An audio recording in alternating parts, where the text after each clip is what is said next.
দুর্নীতির বিরুদ্ধে ইসলামের জিরো টলারেন্স। দুর্নীতি মানব সমাজের জন্য একটি মারাত্মক ব্যাধি। এটি ব্যক্তি, পরিবার, সমাজ ও রাষ্ট্র সব স্তরেই নৈতিকতা ধ্বংস করে দেয়, ন্যায়বিচারকে বাধাগ্রস্ত করে এবং মানুষের অধিকার হরণ করে।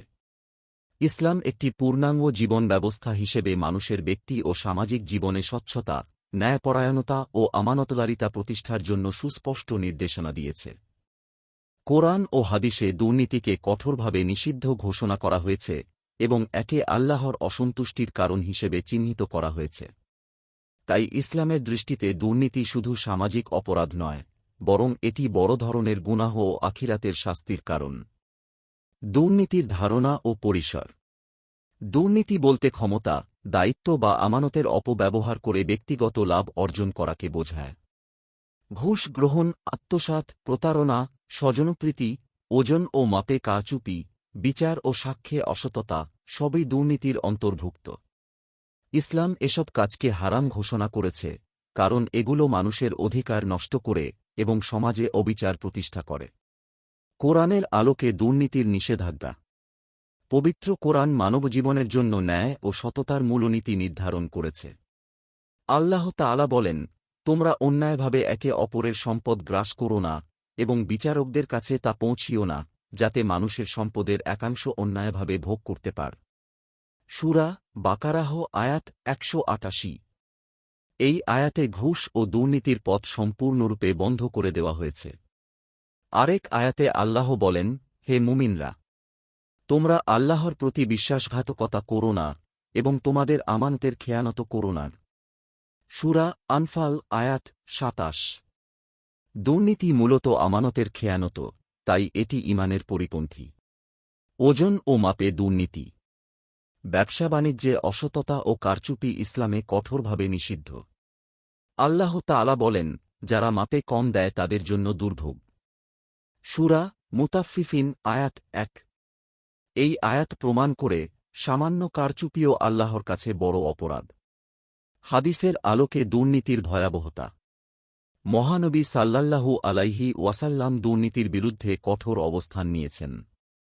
তিনি বলেছেন, ঘুষদাতা ও ঘুষগ্রহীতা উভয়ের ওপরই আল্লাহর লানত। আবু দাউদ। এই হাদিস স্পষ্টভাবে জানিয়ে দেয়, দুর্নীতির সঙ্গে জড়িত সবাই আল্লাহর অভিশাপের অধিকারী।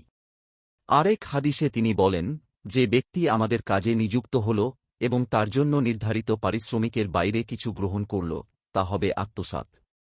মুসলিম। এতে সরকারি বেসরকারি সব দায়িত্বশীলের জন্য স্বচ্ছতা ও সততার বাধ্যবাধকতা আরোপ করা হয়েছে। আমানতদারিতা ও জবাবদিহি। ইসলামে দায়িত্ব একটি আমানত। রাসূলুল্লাহ সাল্লাল্লাহু আলাইহি ওয়াসাল্লাম বলেন, প্রত্যেকেই দায়িত্বশীল এবং প্রত্যেককে তার দায়িত্ব সম্পর্কে জিজ্ঞাসা করা হবে। সহিহ বুখারী। দুর্নীতি এই জবাবদিহির চেতনার সম্পূর্ণ বিপরীত। যে ব্যক্তি দায়িত্বে থেকে অন্যায় সুবিধা নেয়, সে কিয়ামতের দিন কঠিন জবাবদিহির সম্মুখীন হবে। দুর্নীতির সামাজিক ও আখিরাতের ক্ষতি। দুর্নীতি সমাজে বৈষম্য সৃষ্টি করে, যোগ্যতা নষ্ট করে এবং সাধারণ মানুষকে বঞ্চিত করে। ইসলামে সমাজে ন্যায়বিচার প্রতিষ্ঠা করা ফরজ। আল্লাহ তাআলা বলেন, নিশ্চয়ই আল্লাহ ন্যায়বিচার ও সদাচরণের নির্দেশ দেন। সূরা নাহল আয়াত ৯০। দুর্নীতি এই ন্যায়বিচারকে ধ্বংস করে দেয়। আখিরাতের দিক থেকেও দুর্নীতি ভয়াবহ, কারণ এটি জাহান্নামের শাস্তির কারণ হতে পারে। দুর্নীতি প্রতিরোধে ইসলামের দিক নির্দেশনা। ১. তাকওয়া ও আল্লাহভীতি। অন্তরে আল্লাহভীতি থাকলে মানুষ দুর্নীতিতে লিপ্ত হয় না। ২. সততা ও স্বচ্ছতা। ব্যক্তি ও প্রাতিষ্ঠানিক জীবনে স্বচ্ছতা নিশ্চিত করা। ৩. ন্যায়বিচার প্রতিষ্ঠা। আত্মীয়স্বজন বা স্বার্থের ঊর্ধ্বে উঠে ন্যায়বিচার করা। ৪. সুশাসন ও জবাবদিহি। দায়িত্বশীলদের নিয়মিত হিসাব গ্রহণ। ৫. নৈতিক শিক্ষা। পরিবার ও শিক্ষা প্রতিষ্ঠানে ইসলামী নৈতিকতার চর্চা। দুর্নীতিমুক্ত সমাজ গড়তে হবে। ইসলাম দুর্নীতিকে কোনোভাবেই সমর্থন করে না, বরং একে ঈমান ও নৈতিকতার বিরুদ্ধে সরাসরি আঘাত হিসেবে বিবেচনা করে। কোরআন ও হাদিসে দুর্নীতির ভয়াবহ পরিণতি স্পষ্টভাবে বর্ণিত হয়েছে এবং এর বিপরীতে সততা, আমানতদারিতা ও ন্যায়বিচারের আদর্শ প্রতিষ্ঠা করতে বলা হয়েছে। ব্যক্তি যদি নিজেকে সংশোধন করে এবং সমাজ ও রাষ্ট্র যদি ইসলামের নীতিমালা অনুযায়ী সুশাসন কায়েম করে, তবে দুর্নীতিমুক্ত সমাজ গড়া সম্ভব। আল্লাহ আমাদের সবাইকে দুর্নীতি থেকে বেঁচে থাকার তৌফিক দান করুন। আমিন। নিয়মিত ইসলামিক এবং স্বাস্থ্য বিষয়ক ভিডিও পেতে লাইক, কমেন্ট, ফলো এবং চ্যানেলটি সাবস্ক্রাইব করে পাশে থাকবেন। মহান আল্লাহ আপনাকে উত্তম যা দান করুক। আমিন।